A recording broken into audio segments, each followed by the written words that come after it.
Hey there guys, and welcome back to God of War. This is the final part. And hey, I have enough red orb to upgrade the Blade of Artemis. So let's do that, make it even stronger. I mean, that ought to help us kill the evil Kratos clones that are swarming Kratos right about now. And yeah, I complained about this in the previous part already, but this really takes too long, this upgrading, man. I mean, we've been going at it for half a minute. It should not take that long to upgrade your weapon. I mean, really. But anyways, Blade of Artemis is at maximum. And yeah, pretty much everything's at maximum except for the Blades of Chaos, which are good enough. And oh, sweet! The blade glows red now. My prayers have been heard. Unfortunately, it's only in the final part of the game that the blade actually starts looking awesome. And you can restore your family's health by hugging them. Aww. Hugs. Oh. Okay, just that one. And that one. Kratos had done the impossible. He had saved his family. Kratos, please take us home! Do you see, God of War? You took them once, but you'll never have them again! You cannot save them, Kratos.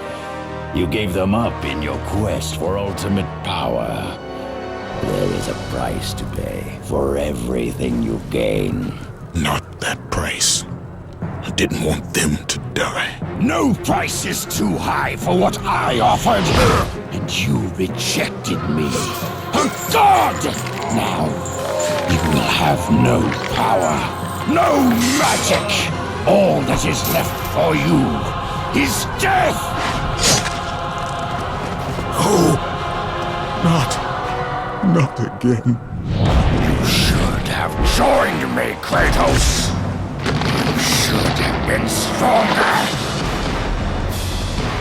By the gods.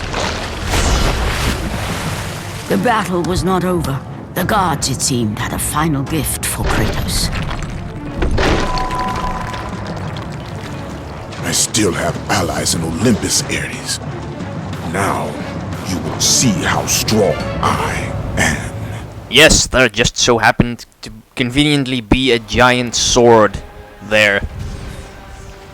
So yeah, the final fight against Ares. And this time it's kind of a weird mechanic.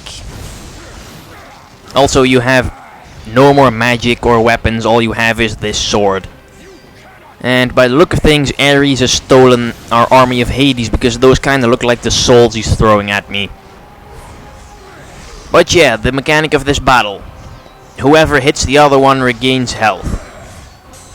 Pretty much, you see, I'm hitting Ares, his health bar, which is on the right, starts to deplete. But now he's hitting me, and it fills again, and mine's depleting. So yeah, whoever gets the health bar of the other all the way down to the center wins. And things aren't looking up for me right about now. Kinda getting my ass handed to me by him. And this sword happens to use the same moves and animations as the Blade of Artemis. What's the matter? Designers too lazy to come up with a new and original moveset for this thing? I mean, it doesn't even look like the Blade of Artemis. And there's a burning city, which I guess is Athens. Oh crap. Press circle. Yes, got him. Nice. That takes a pretty big chunk out of his health. Sweet, we can totally take him now. Now what? Oh crap. Okay, so you do not want to get stuck between those things. Ah crap, he's regaining health again. Oh no, no. Oh, this move always leaves him wide open. Ares, you are done for. Remember, Kratos, it was I who saved you in your time of greatest need. I haven't forgotten, Ares. I remember how you saved me. That night, I was trying to make you a great warrior. You succeeded.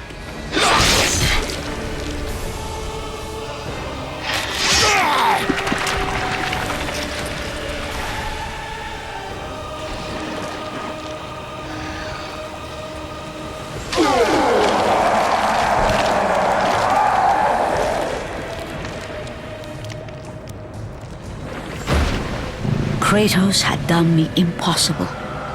A mortal defeating a god. Ares was no more.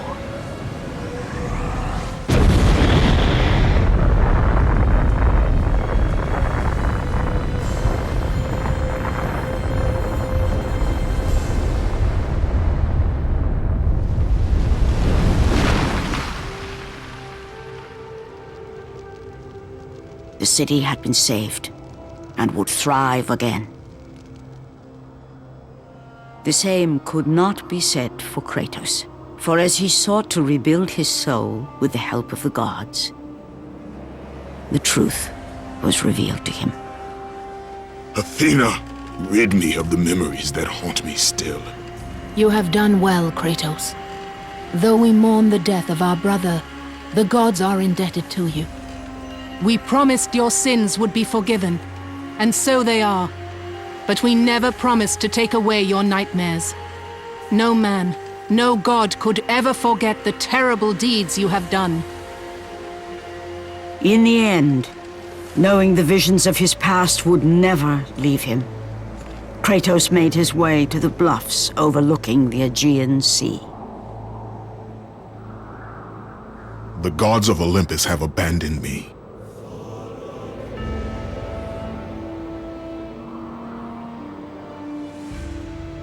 Now there is no hope. And Kratos cast himself from the highest mountain in all of Greece. After 10 years of suffering, 10 years of endless nightmares, it would finally come to an end. Death would be his escape from madness.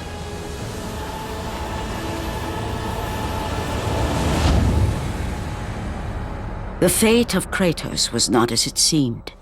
The gods had other plans.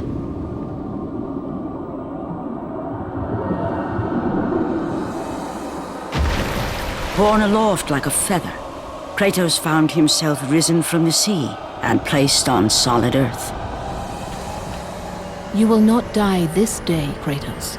The gods cannot allow one who has performed such service to perish by his own hand. Ares' tactics were brutal. His path of destruction had to be stopped. But now there is an empty throne in Olympus, and a new god of war is needed. Take these stairs, Kratos. They lead to your ultimate reward. Okay, so long story short, the gods fooled Kratos. They said, or at least he thought, they would take away his memories, but yeah, they did not. So Kratos tries to kill himself, but the gods won't allow it. And now he has to go to Mount Olympus and get something. A reward for all the hard work he's done. This had better be worth my while. Otherwise I'm running right back and jumping off the cliff. And just for shits and giggles I'm gonna save. Because who knows, there might be like a trap door over a spike pit that kills him. Okay, saving's done. Time to check out the reward. So this is the throne room, huh? You're finally free of your servitude to this insane war god. Why is there although it would make sense for there to be a statue of Ares in his own throne room. Take your rightful place upon it. And sit down in our comfy chair. Yes. And from that point forward, throughout the rest of time, whenever men rode forth to battle for good cause or for evil, they did so under the watchful eye of the man who had defeated a god. They were driven forward by Kratos, the mortal who had become the new God of War. Okay, as you probably all know, this ending is not canonical because there's a reason behind this. Or at least I have a theory. And said theory is that originally there were no plans for a God of War 2 and 3. It's probably just like the first one became such a success that Sony thought, gotta make more of these. But then they thought, oh crap, yeah, we had this ending where he's the God of War for all eternity. Gotta think of something to change that. And so they did. So, while the part of him becoming God of War is canonical, the part of him like sitting there through the American Civil War and World War II and whatever else within that cutscene is not. So yeah, hence also why all the gods in 2 and 3 look different from how they look in this one, namely Poseidon, Hades, also Zeus to a certain extent. So yeah. Anyways, God of War, finally over. It's been a while. I mean, this LP's been going on since October last year. I mean, that's still not quite as long as Pokemon XD, but it still took quite a while. But anyways, on to discussing the game. Maybe it's because I played 2 and 3 before I played 1, but I found it not really as great as everyone apparently makes it seem. I mean, the story is, quite honestly, I think the story is so-so at best. I mean, the story in 2 and 3 blows this story out of the water. The gameplay, it's pretty bare bones, but that's probably because oh hey, Nolan North played Hades, that's pretty cool. I like Nolan North, he plays an awesome Deadpool. Anyways, what was the gameplay? It's kind of bare bones, like no moving faster on ledges and all that stuff, and the moves are not really there. But that's because this is the first game and they knew people did not like that, so they adjusted it in 2 and 3 and stuff. So that's forgiven. That's what you get for playing the sequels before you play the original game. So yeah, I'd say the original God of War would get like an 8 maybe. It's not as good as 2 and 3, but it's still a somewhat enjoyable experience. And it might be a good one if you haven't played any other God of War game yet, because they're all superior to this one. Except for maybe the first PSP one, which was short as all hell. And I don't know about the second PSP one because I haven't played that one. But yeah, it's an okay game. It's grown to be one of Sony's most important series. Hell, I'd say Kratos is about as close as it gets to a mascot that Sony has. I mean, I don't see who else they should have as their mascot. I mean, maybe there's like Ratchet and Clank or something. Or Nathan Drake. Yeah, the Uncharted games are pretty good. Who knows, maybe you'll see one of those soon. Hint, hint, hint. And Kratos will return on this channel, as I still have God of War 2 to complete, but not immediately. Thanks for watching, bye bye.